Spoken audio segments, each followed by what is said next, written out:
یہ ایک حدیث میں ہے کہ روزے کی دو خوشیاں ہوتی ہیں، ایک جب انسان افطار کرتا ہے اور دوسری اس وقت جب آخرت میں اس کا اجر دیکھے گا، کیونکہ اللہ تعالیٰ نے فرمایا ہے کہ اس کا اجر بے حساب ہے۔ باقی جتنی عبادتیں ہیں ان کا اجر 700 سے 700 گنا تک ہوتا ہے، لیکن روزے کا حساب بے حساب ہے۔ اللہ نے فرمایا کہ میں خود ہی اس کا اجر دوں گا، مطلب یہ ہے کہ اس کا کچھ اندازہ نہیں ہو سکتا کہ وہ کتنا ہوگا، 700 سے کہیں زیادہ ہے، بلکہ اتنا ہے جس کا ذکر حساب میں آ ہی نہیں سکتا، اتنا بڑا اجر ہے۔ تو ظاہر ہے کہ آخرت میں وہ یہ دیکھ کر خوش ہوگا۔ ان بزرگوں کے قول کے مطابق کہ انسان کو اپنی زندگی میں روزہ رکھنا چاہیے اور آخرت میں افطار کرنا چاہیے۔ اگر ہم دیکھیں تو افطار کے وقت جو خوشی ہوتی ہے وہ بھی ایک قسم کی علامت ہے۔ اگر ہم ساری عمر پرہیز کریں اور نفس کو اس کی غذا نہ دیں، یعنی اگر صرف قوت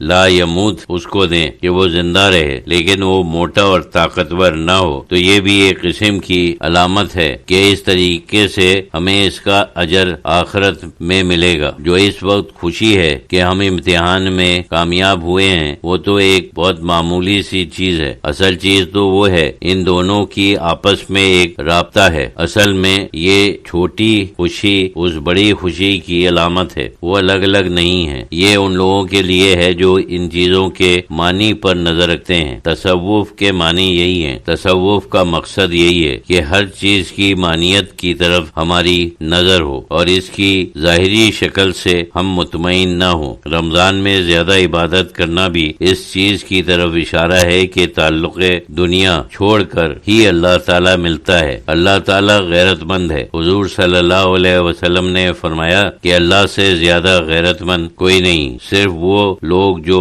اپنے دل کے سارے تعلقات نکال دیتے ہیں وہی اللہ کے ساتھ براہ راست واسطہ قائم کر سکتے ہیں۔ خود انسان تو قائم نہیں کر سکتا، حقیقت میں اللہ تعالیٰ ہی قائم کرتا ہے۔ یہ تو صرف کہنے کی بات ہے، مطلب یہ ہے کہ اللہ تعالیٰ کی عنایات اس کے اوپر ہوتی ہے، یا دوسرے الفاظ میں یہ کہہ سکتے ہیں کہ جب ساری دنیا کی محبتیں ہمارے دل سے نکلیں تو پھر اللہ تعالیٰ کی صحیح محبت حاصل ہوتی ہے۔ یہ جو لوگ کہتے ہیں کہ اللہ سے محبت کرنا چاہیے اور صوفیہ کرام اللہ تعالیٰ کے عاشق ہوتے ہیں، یہ الفاظ اس وقت صحیح ہو سکتے ہیں جب ہم یہ سب چھوٹی محبتیں دل سے نکالیں اور وہی ایک بڑی محبت رہ جائے۔ اللہ کی غیرت کی شان یہ ہے کہ وہ یہ چاہتا ہے کہ صرف میری ہی محبت ہو، کسی اور کی محبت نہ ہو۔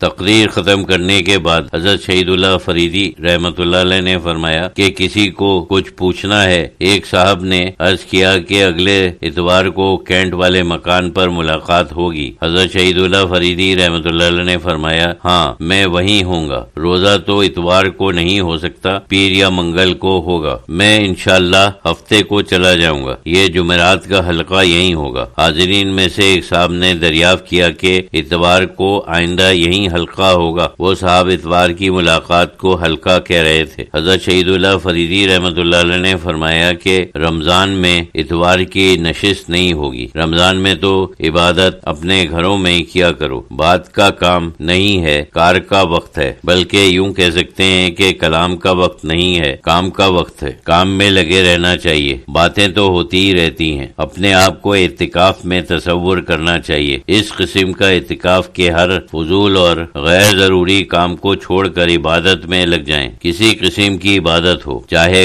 قرآن شریف پڑھنا ہو، چاہے کسی بزرگ کے حالات پڑھنا ہو، کوئی چیز جو تمہیں اللہ، رسول، آخرت اور اللہ کا قرب حاصل کرنے کی طرف رغبت دلائے، بس وہی عبادت ہے۔ انہی چیزوں میں لگ جانا چاہیے۔ یہ تو کام کا زمانہ ہے۔ اس مہینے کی کیفیت بھی کچھ ایسی ہی ہے کہ انسان باتیں کرنے کی طرف زیادہ راغب ہی نہیں ہوتا۔ رمضان میں ہمارے پاس آنے کی اتوار کی چھٹی ہے، ویسے عبادت سے کبھی چھٹی نہیں ہوتی۔